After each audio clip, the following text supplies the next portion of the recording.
नमस्कार दोस्तों, smart financially के इस ब्रांड न्यू वीडियो में आप सभी का स्वागत है। क्या आपने कभी सोचा है कि अगर आपके पास ऐसे स्टॉक्स की लिस्ट हो जो लगातार ग्रो कर रहे हों और फंडामेंटली स्ट्रॉन्ग भी हो, तो क्या आपका निवेश कितना सुरक्षित और फायदेमंद हो सकता है? आज हम एक ऐसे शानदार इंडेक्स के बारे में बात करने जा रहे हैं जो तेजी से ग्रो कर रहे मिड कैप और स्मॉल कैप स्टॉक्स को चुनता है और एक पावरफुल पोर्टफोलियो बनाता है। हम बात कर रहे हैं Nifty mid cap small cap 400 quality 100 index की। इस वीडियो में आपको क्या जानने को मिलेगा? Nifty small cap 400 momentum quality 100 index क्या है? इसमें स्टॉक्स कैसे चुने जाते हैं? यह क्यों खास है? इंडेक्स में बदलाव का प्रभाव क्या होता है इसमें? इंडेक्स में निवेश करने के तरीके क्या-क्या हैं? क्या यह लॉन्ग टर्म में बम्पर रिटर्न दे सकता है?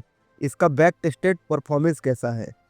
विश्लेषकों की क्या राय है इस इंडेक्स पर और क्या 2030 तक यह 5 से 7 गुना तक ग्रो कर सकता है, जो कि रिपोर्ट्स के अनुसार है। तो यह वीडियो उन सभी निवेशकों के लिए बेहद महत्वपूर्ण है जो भविष्य में मल्टीबैगर स्टॉक्स की तलाश में हैं। तो वीडियो को अंत तक जरूर देखें, क्योंकि यह आपकी निवेश की रणनीति को पूरी तरीके से बदल सकता है।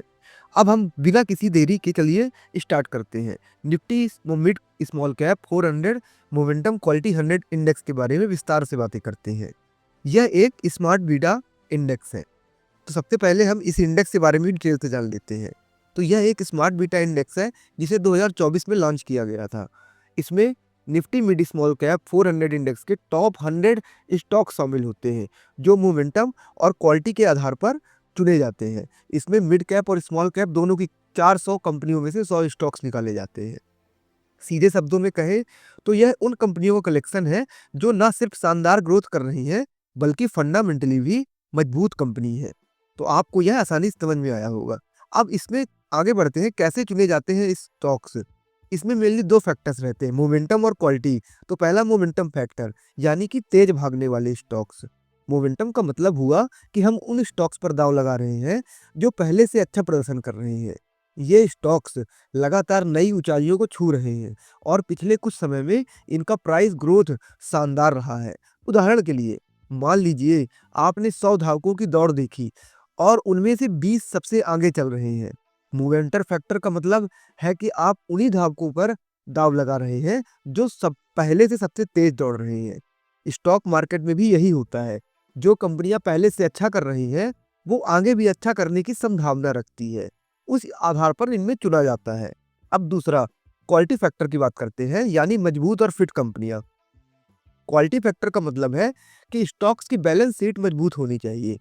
इनमें आरओई, रिटर्न ऑन इक्विटी और कम कर्ज यानी कि लो डेप्ट वाले स्टॉक्स को चुना जाता है। यानी हम सिर्फ तेज भागने वाले स्टॉक्स को नहीं चुन रहे, बल्कि उतनी फिटनेस यानी कि कंपनी की मजबूती को भी देख रहे हैं। उदाहरण के लिए, मान लीजिए रेस ट्रैक पर कुछ धावक बहुत तेजी से भाग रहे हैं, लेकिन कुछ ही देर में थककर गिर जाते हैं क्योंकि उनकी स्टेमिना यानी कि कंपनी की बैलेंस शीट कमजोर है। क्वालिटी फैक्टर्स यह सुनिश्चित करता है कि हम सिर्फ वही स्टॉक्स चुनें जो लंबे समय तक शानदार प्रदर्शन दे सकते हैं।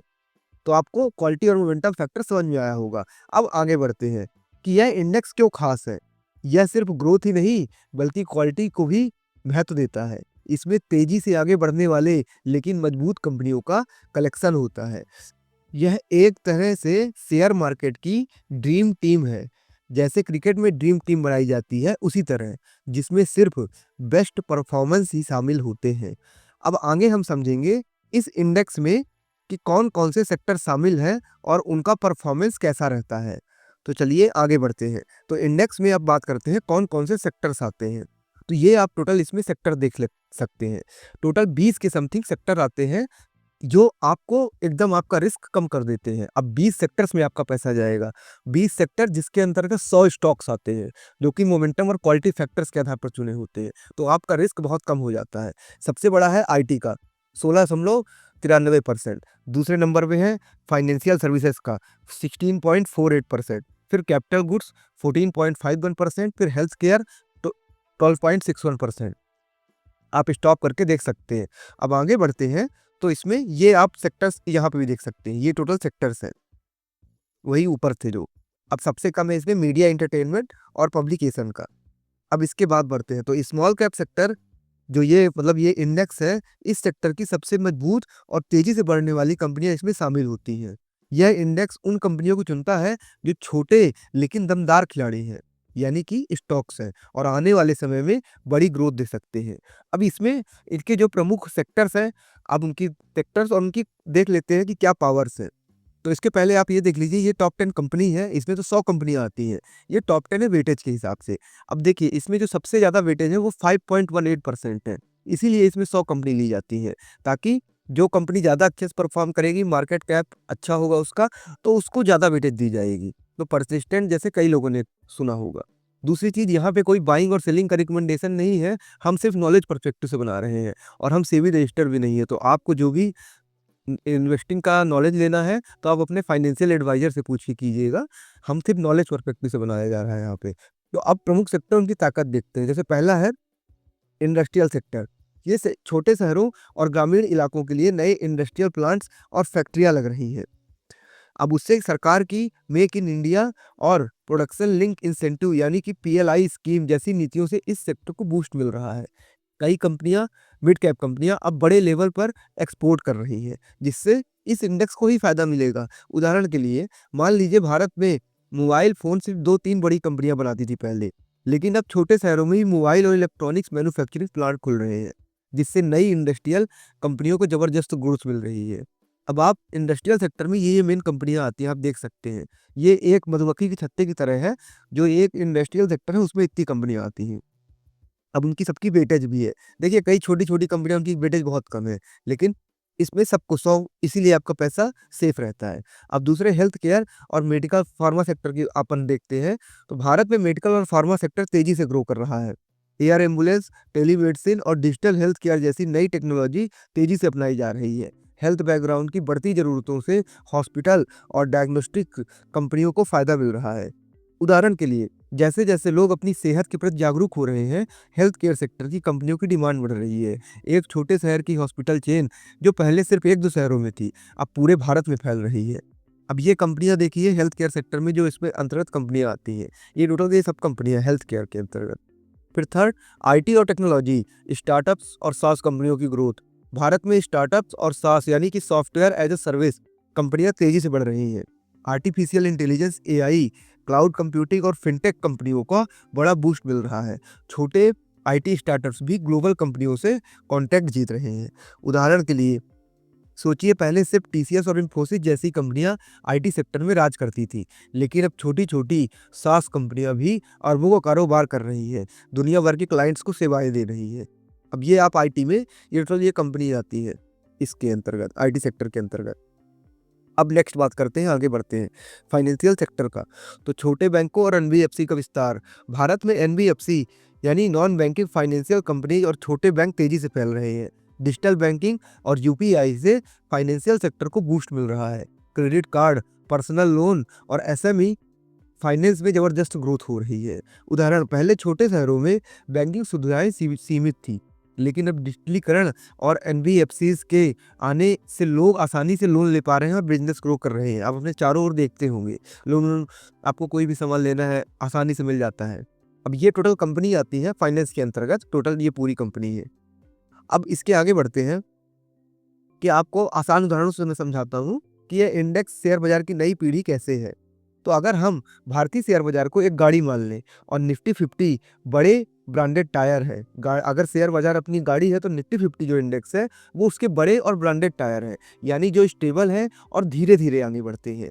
लेकिन यह इंडेक्स वो नए और हाई परफॉर्मेंस टायर हैं जो फास्ट ग्रोथ कर रहे हैं और तेजी से आगे बढ़ने की ताकत रखते हैं।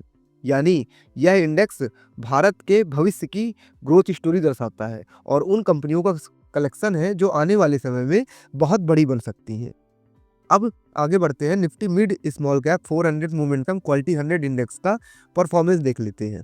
तो देखिए दोस्तों, यहाँ पे आप देखिएगा परफॉर्मेंस 5 साल में इसने हर साल 23.60% रिटर्न बना के दिया है और सिंस इंसेप्शन 22.02 हर साल रिटर्न बना के दिया है। 2005 से आया है इंडेक्स। अब इसमें देखिएगा, इसमें हमको पूरा हाई में क्यों नहीं लगाना है? क्योंकि देखिए मिड कैप और स्मॉल कैप जो इंडेक्स है, वो अभी भी 5 साल के जो अपना एवरेज पीई है, उससे ऊपर है। देखिए इसमें एक ही क्वार्टर में 20% गिरावट हुई थी। मैंने इसके पहले एक वीडियो बनाया था, Nifty small cap 250 momentum quality 100 index, उसमें ही मैंने दिखाई थी कि एक क्वार्टर में ही बियर फेज में चला गया। बियर फेज क्या होता है?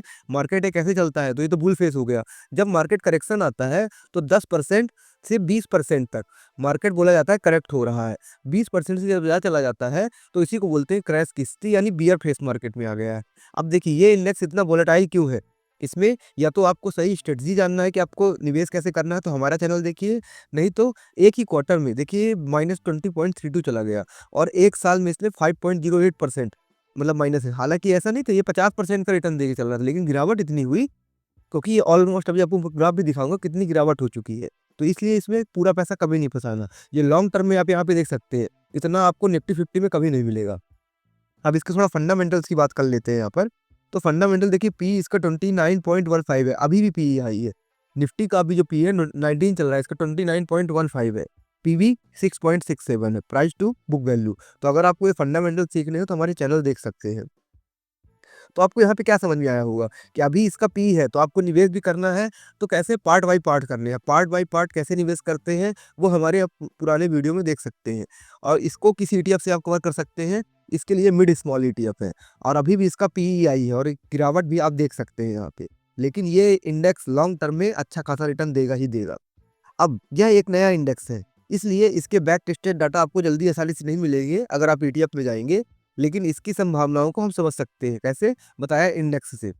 पिछले 1 साल में इसने अनुमानित 20 से 25% का रिटर्न दिया था, जो कि मैं आपको बता रहा हूँ गिरावट के बाद, और 2030 तक विश्लेषकों का अनुमान है कि यह 30 से 40% सीएजीआर हर साल दे सकता है। कैन यू इमेजिन 30 से 40% सीएजीआर कितना होता है? फिर निफ्टी मिड स्मॉल कैप 400 से अगर तुलना करें तो यह 1.5 से 2x से ज़्यादा रिटर्न दे सकता है, अगर आप उस इंडेक्स से तुलना करेंगे। अब इसे आप एक उदाहरण से समझिए।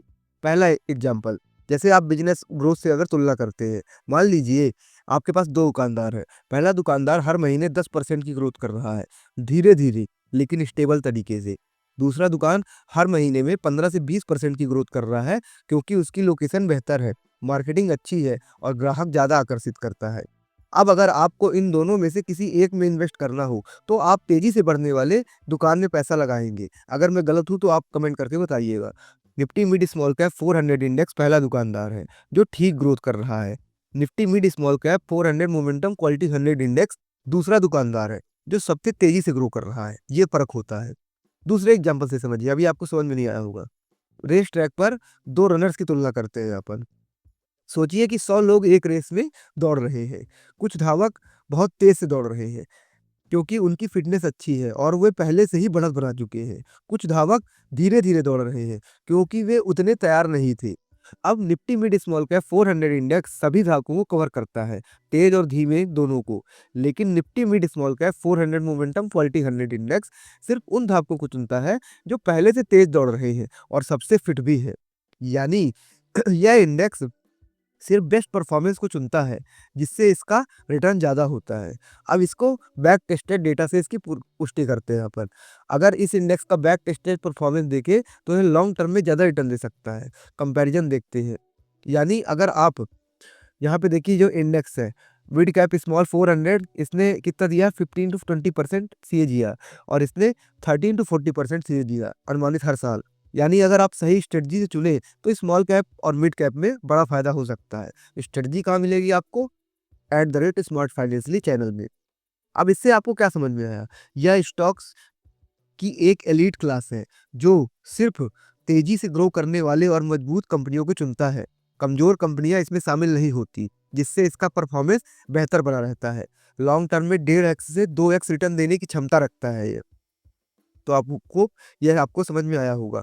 अब इसमें जो हर महीने इंडेक्स में बदलाव का प्रभाव होता है, उसको देख लेते हैं। रीबैलेंसिंग जो होती है, इस इंडेक्स में हर महीने में अपडेट होता है। इसमें सिर्फ सबसे तेजी से बढ़ने वाले और मजबूत स्टॉक्स को बनाए रखा जाता है। जो कंपनियां अपनी गति यानी कि मोमेंटम या गुणवत्ता यानी कि क्वालिटी को खो देती हैं, उन्हें हटा दिया जाता है। उनकी जगह नए और बेहतर स्टॉक्स को शामिल किया जाता है। इसका फायदा क्या है? इंडेक्स हमेशा हाई परफॉर्मिंग स्टॉक के साथ बना रहता है।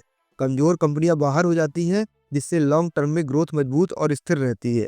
इसीलिए कभी इंडेक्स कोई जीरो नहीं होता। स्टॉक्स एक बार जीरो हो भी जाता है, लेकिन इंडेक्स हमेशा हाई का हाई बनाता रहता है। नीचे आता है तो नीचे तो वो शेयर बाजार की चाल ही है। अब इसे आप आसान भाषा उदाहरण से समझिए। पहला एग्जाम्पल है क्रिकेट टीम का चयन। सोचिए कि आप एक क्रिकेट टीम बना रहे हैं। आपकी टीम में सिर्फ टॉप 11 खिलाड़ी खेलने के लिए चुने जाएंगे।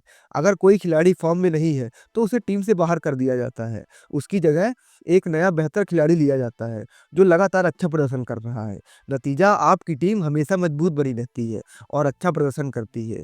यही सिद्धांत इस इंडेक्स में लागू होता है। सिर्फ बेस्ट स्टॉक्स को बनाए रखा जाता है और जो कमजोर कंपनियों को हटा दिया जाता है। अब एक और एग्जांपल से समझ लीजिए, ट्रेन में सफर करने वाले यात्रियों की तरह। सोचिए आप एक ट्रेन तेज रफ्तार से ट्रेन में सफर करने के लिए सिर्फ वही लोग रुकते हैं जो तेजी से आगे बढ़ना चाहते हो। जो लोग धीमे चल रहे हैं या ज्यादा देर प्लेटफॉर्म पर रुकते हैं, वो ट्रेन से छूट जाते हैं। हर स्टेशन पर नए जोशीले यात्री चढ़ते हैं जो तेज सफर करने के लिए तैयार हैं। Nifty mid cap small 400 momentum quality 100 index भी ऐसा ही करता है। यह तेजी से बढ़ने वाली कंपनियों को बनाए रखता है और कमजोर कंपनियों को हटा देता है। तो अब इन दोनों उदाहरण से आपको समझ में आ गया होगा। इसकी एक बार डेटा से भी पुष्टि कर देता हूँ कि अगर कोई इंडेक्स में कमजोर कंपनियों को बाहर ना निकाला जाए तो उसका परफॉर्मेंस धीरे धीरे कमजोर हो सकता है, जिससे इंडेक्स का भी परफॉर्मेंस कमजोर हो जाएगा। देखिए यहाँ पे रीबैलेंसिंग आपको दिखेगी। कैसे? जब रीबैलेंसिंग की गई तो इसका रिटर्न बढ़ गया 30 से 40% हर साल। रीबैलेंसिंग नहीं की गई तो 15 से 20% ही है रिटर्न हर साल। इससे आपको समझ में आया होगा। यानी अगर कमजोर स्टॉक्स को समय समय पर नहीं हटाया जाए तो रिटर्न भी कम हो सकता है, इसीलिए इसमें रीबैलेंसिंग होती है। तो लास्ट में यह एक डायनेमिक इंडेक्स है जो समय के साथ अपने पोर्टफोलियो को अपग्रेड करता है। इससे यह सुनिश्चित होता है कि निवेशकों को हमेशा सर्वश्रेष्ठ स्टॉक्स में निवेश का मौका मिले। लॉन्ग टर्म में यह बेहतर, स्थिर और उच्च रिटर्न देने में मदद करता है। अब आगे बढ़ते हैं कि यह इसकी 2030 और 40 तक कितने टारगेट हो सकते हैं। तो भारत की तेजी से बढ़ती अर्थव्यवस्था और स्मॉल मिड कैप कंपनियों के उभरते अवसरों को देखते हुए इस इंडेक्स में जबरदस्त ग्रोथ की संभावना है। कई बड़े फाइनेंशियल इंस्टीट्यूशंस और विश्लेषकों ने इस इंडेक्स को लेकर 2030 और 2040 तक के टारगेट दिए हैं। पहले विश्लेषकों की राय जानते हैं। मॉर्गन स्टैनली अगले 5 सालों में इस इंडेक्स का CAGR यानी कंपाउंड एनुअल ग्रोथ रेट हर साल 35% से ऊपर रहने का अनुमान है। यानी अगर यह ट्रेंड बना रहता है तो 5 साल में यह इंडेक्स 3 से 4 गुना तक बढ़ सकता है। उदाहरण के लिए सोचिए, आपने 2025 में 1 लाख इस इंडेक्स में निवेश किए। CAGR 35% रहता है तो 2026 में 1.35 लाख, 2027 में 1.82 लाख, 2028 में 2.45 लाख, 2029 में 3.30 लाख और 2030 में 4.45 लाख। यही है दोस्तों कंपाउंडिंग का जादू, जिसे अल्बर्ट आइंस्टाइन ने 8वां अजूबा कहा था। कंपाउंडिंग ऐसे ही होती है। अब आगे बढ़ते हैं। यानी सिर्फ 5 सालों में आपका पैसा 4.5x यानी गुना तक बढ़ गया सकता है।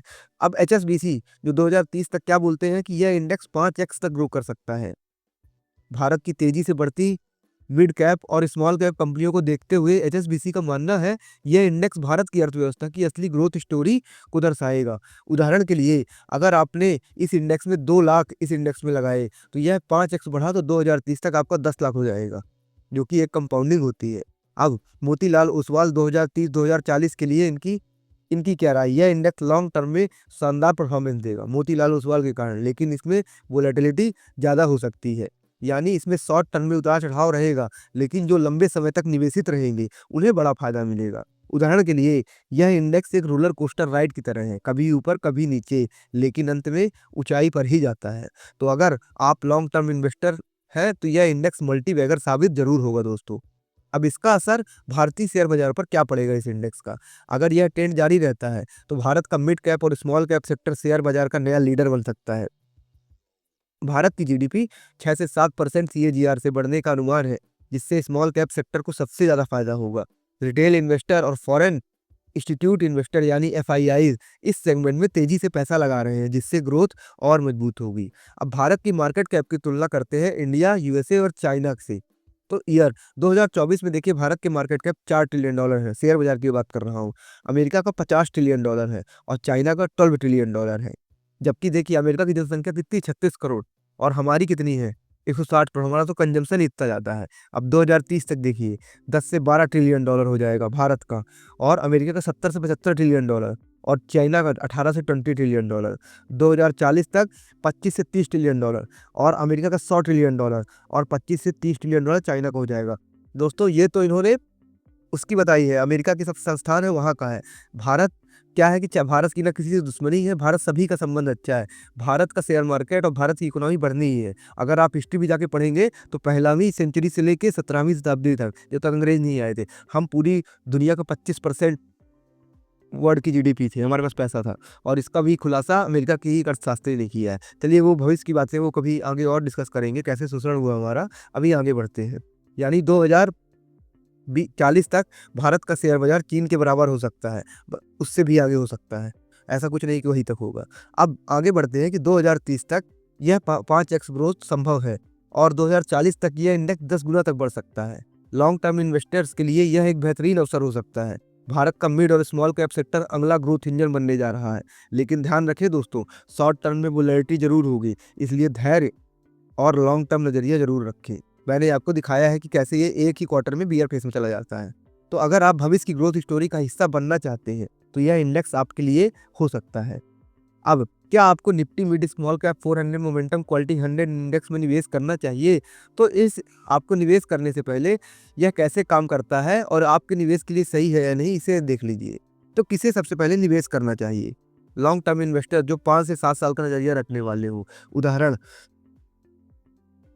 अगर आप 5 से 7 साल तक या उससे ज़्यादा समय के लिए निवेश कर सकते हो, तो यह इंडेक्स आपके लिए अच्छा विकल्प हो सकता है। इतिहास गवाह है, मिड और small cap stock long term में शानदार रिटर्न देते हैं। उदाहरण देखिए, सोचिए आपने एक छोटे पौधे को लगाया, अगर आप उसे हर दिन उखाड़ कर देखेंगे, जड़ें बढ़ी या नहीं, तो वह कभी बड़ा नहीं होगा। लेकिन अगर आप उसे 5 से 7 साल तक पानी और खाद देते रहेंगे, तो वह एक मजबूत पेड़ बनेगा। पानी और खाद का क्या मतलब है दोस्तों? एसआईपी करते रहना। इसी तरह यह इंडेक्स शॉर्ट टर्म में ऊपर नीचे होगा, लेकिन लॉन्ग टर्म में यह बहुत ही बेहतरीन परफॉर्मेंस देगा और बहुत अच्छे से ग्रो करेगा। अब जो हाई ग्रोथ इन स्टॉक्स में निवेश करना चाहते हो, यह इंडेक्स उन कंपनियों को चुनता है जो तेजी से ग्रो कर रही है। अगर आप चाहते हैं कि आपका निवेश तेजी से बढ़े, तो यह इंडेक्स आपके लिए सही हो सकता है। उदाहरण के लिए, अगर शेयर बाजार एक रेसिंग ट्रैक है, तो यह इंडेक्स सबसे तेज दौड़ने वाले धावकों को चुनता है। निफ्टी 50 उन धावकों का ग्रुप है जो अनुभवी और स्थिर है, लेकिन मोमेंटम क्वालिटी 100 उन धावकों को चुनता है जो सबसे तेज दौड़ रहे हैं और फिट भी है। तो यहाँ पे आपको ये चीज़ें समझ में आई होंगी। तो ये उनको चुनता है सबसे तेज है, फिट है, यानी स्टॉक्स के मामले में जो फंडामेंटली सही स्टॉक्स हैं। अब मतलब इसमें कंपनियां शामिल करने से पहले से ही तेजी से बढ़ रही हैं और आगे भी ग्रो करने की उनमें अच्छी खासी क्षमता है। अब जो थोड़ा ज़्यादा रिस्क लेने के लिए तैयार है वो इसमें इन्वेस्ट करे। High risk equal to high reward, आपने कई बार सुना ही होगा। अगर आप जोखिम लेने को तैयार हैं तो यह इंडेक्स आपके लिए हो सकता है, लेकिन आपको यह समझना होगा कि इसमें अचानक गिरावट भी आ सकती है। इसलिए केवल वही लोग इसमें पैसा लगाएं जो बाजार के उतार चढ़ाव को झेल सकते हो। उदाहरण, यह इंडेक्स एक झूले की तरह है। अगर आप सिर्फ सीधी और सपाट राइड पसंद करते हैं तो यह आपके लिए नहीं है, लेकिन अगर आपको ऊपर नीचे वाले एडवेंचरस पसंद है तो आप इसे एंजॉय कर सकते हैं और बड़ा फायदा भी उठा सकते हैं। अब बात करते हैं किसे निवेश नहीं करना चाहिए। तो जो कम जोखिम यानी कि लो रिस्क चाहते हो, अगर आप शेयर बाजार में पैसा लगाते ही रिटर्न की गारंटी चाहते हैं तो यह इंडेक्स आपके लिए नहीं है, क्योंकि इसमें कभी भी 10 से 20% की गिरावट भी आ सकती है। उदाहरण, सोचिए आप साग पानी में नाव चलाना चाहते हैं, लेकिन यह इंडेक्स समुद्र की लहरों की तरह कभी ऊंचा कभी नीचा होता है। तो अगर आप स्टेबल और कम रिस्क वाले ऑप्शन चाहते हैं तो निफ्टी 50 या लार्ज कैप फंड्स आपके लिए बेहतर हो सकते हैं। अब दूसरा, जो शॉर्ट टर्म के लिए इन्वेस्टमेंट करना चाहते हो, अगर आप 1-2 सालों में पैसा डबल करने की सोच रहे हैं तो यह इंडेक्स आपके लिए बिल्कुल नहीं है, क्योंकि इसमें उतार चढ़ाव ज़्यादा होता है और शॉर्ट टर्म में रिटर्न गारंटी नहीं होते। उदाहरण समझिए, अगर आप धैर्य के बिना जल्दी रिजल्ट चाहते हैं तो वैसे ही है जैसे कच्चे फल को जबरदस्ती तोड़ लेना, ना स्वाद आएगा ना पोषण मिलेगा। अगर आपका लक्ष्य शॉर्ट टर्म में रिटर्न पाना है तो फिक्स डिपॉजिट या लार्ज कैप इंडेक्स बेहतर है।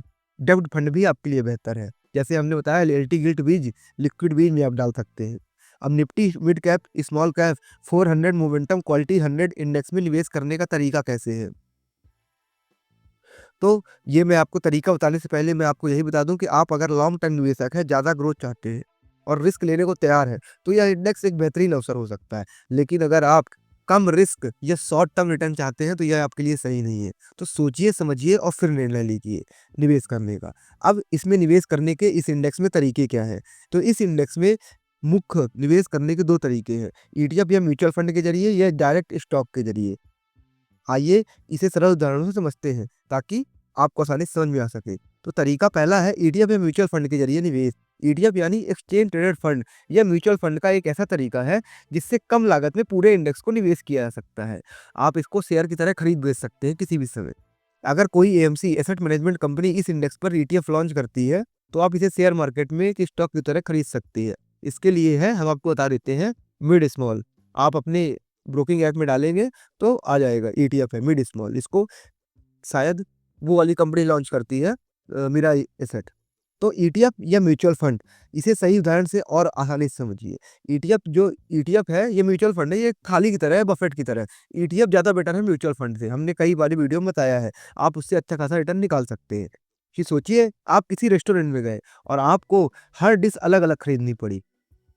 तो इससे ज़्यादा खर्चा होगा आपको, रिस्क भी ज़्यादा होगा और मैनेज करना भी मुश्किल होगा। लेकिन आप एक थाली ऑर्डर कर लें ऐसी जो आपको हर तरीके की डिश एक साथ मिल जाए और दाम भी कम होगा उसमें।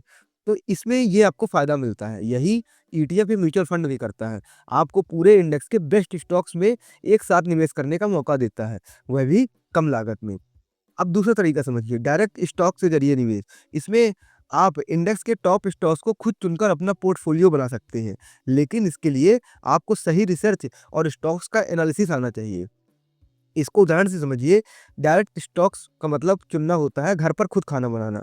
आप एक शानदार पार्टी डिनर करना चाहते हैं। एक तरीका यह है कि आप होटल से खाना ऑर्डर कर लें, यानी कि ईटीएफ या म्यूचुअल फंड की तरह। आसान लेकिन थोड़ा खर्चीला होगा। दूसरा तरीका यह है कि आप खुद सब्जियाँ खरीदें, मसाले चुनें और अपना खाना खुद बनाएँ। तो आपको ये खुद चुनना है कि आप कैसा काम करना चाहते हैं। अगर आपको कुकिंग आती है तो आप अपने स्वाद और ज़रूरत के हिसाब से बेस्ट खाना बना सकते हैं। लेकिन अगर आपको कुकिंग नहीं आती हो तो आपका खाना बिगड़ जाएगा या ज़्यादा मेहनत और समय लगेगा। ठीक वैसे ही डायरेक्ट स्टॉक्स में अगर आपको सही स्टॉक्स चुनने और रिसर्च करने का अनुभव है तो आप पैसा बना सकते हैं। लेकिन अगर आपको अनुभव नहीं है तो जोखिम बढ़ सकता है। ठीक है दोस्तों, अब अगर आप आसान और कम जोखिम वाला तरीका चाहते हैं तो ईटीएफ या म्यूचुअल फंड सही रहेगा। अगर आप रिसर्च करने में अच्छे हैं, खुद स्टॉक चुन सकते हैं, डायरेक्ट स्टॉक्स का रास्ता भी फ़ायदेमंद हो सकता है और आप स्मार्ट फाइनेंशियली चैनल से भी टिप्स ले सकते हैं। तो अब क्या इसे भविष्य का मल्टीबैगर कहा जा सकता है? निफ्टी मिड स्क्वायर का 400 क्वालिटी 100 इंडेक्स जो है, यह मोमेंटम और क्वालिटी का कॉम्बिनेशन है। इसे एक बेहतरीन इंडेक्स बनाता है। बैक टेस्टेड डेटा के अनुसार यह 20 से 40% का सीएजीआर हर साल दे सकता है। 2030 तक 5 से 7x ग्रोथ की संभावना है। अब लेकिन इसमें जोखिम रिस्क ज़्यादा है, इसलिए सोच समझ कर निवेश करें। इसे उदाहरण से समझिए, मान लीजिए आप एक रेसिंग ट्रैक पर हैं। आपकी ट्रैक पर 2 तरह की गाड़ियाँ दौड़ रही हैं, सुपर फास्ट रेसिंग कार और सामान्य कार। सुपर फास्ट रेसिंग कारें पहले से ही सबसे तेज़ दौड़ रही हैं, लेकिन सिर्फ तेज़ दौड़ने से जीत नहीं मिलती। कार की क्वालिटी भी बेहतरीन होनी चाहिए, यानी कि क्वालिटी स्टॉक्स। इस इंडेक्स में वो स्टॉक्स चुने जाते हैं जो पहले से मार्केट में तेज़ दौड़ रहे हैं, यानी कि मोमेंटम, और जिनकी क्वालिटी भी अच्छी खासी मजबूत है। यही वजह है कि यह इंडेक्स लॉन्ग टर्म में ज़बरदस्त ग्रोथ देने की क्षमता रखता है। लेकिन रुकिए, इसमें रिस्क भी है। तेज़ गाड़ियाँ ज़्यादा स्पीड में चलती हैं, लेकिन एक्सीडेंट का खतरा भी बढ़ जाता है। इसी तरह मोमेंटम स्टॉक्स ज़्यादा तेज़ी से बढ़ते हैं, लेकिन गिरावट भी तेज़ी से हो सकती है। जैसा कि मैंने आपको दिखाया, अगर आपको तेज़ी से दौड़ती गाड़ी में बैठने का शौक है, तो आपको रिस्क लेना पसंद है, तो यह आपके लिए एक शानदार मौका हो सकता है। लेकिन आप धीमे और सुरक्षित तरीके से जाना चाहते हैं, तो आपको इसमें निवेश करने से पहले अच्छी रिसर्च करनी होगी। तो क्या यह भविष्य का मल्टीबैगर साबित हो सकता है? हाँ, क्योंकि मोमेंटम और क्वालिटी का कॉम्बिनेशन शानदार लॉन्ग टर्म में रिटर्न दे सकता है। अगर भारतीय अर्थव्यवस्था तेजी से बढ़ रही है, तो यह इंडेक्स भी जबरदस्त ग्रोथ दिखा सकता है, लेकिन जोखिम भी ज़्यादा है। तो सोच समझकर सही रणनीति के साथ निवेश करिए, या तो स्मार्ट फाइनेंशियल चैनल में जाके स्टॉक्स और ईटीएफ चुनने की रणनीति देखिए। तो अगर आपको यह वीडियो पसंद आया हो तो आप अपने चाहने वालों के साथ इसे शेयर कर सकते हैं। मिलते हैं अगले वीडियो में, तब तक हैप्पी इन्वेस्टिंग। और याद रखिएगा दोस्तों, जीवन में सही सलाह या तो आपका हितैषी देगा या तो स्मार्ट फाइनेंशियली चैनल। तो हमसे जुड़ जाइए। धन्यवाद दोस्तों।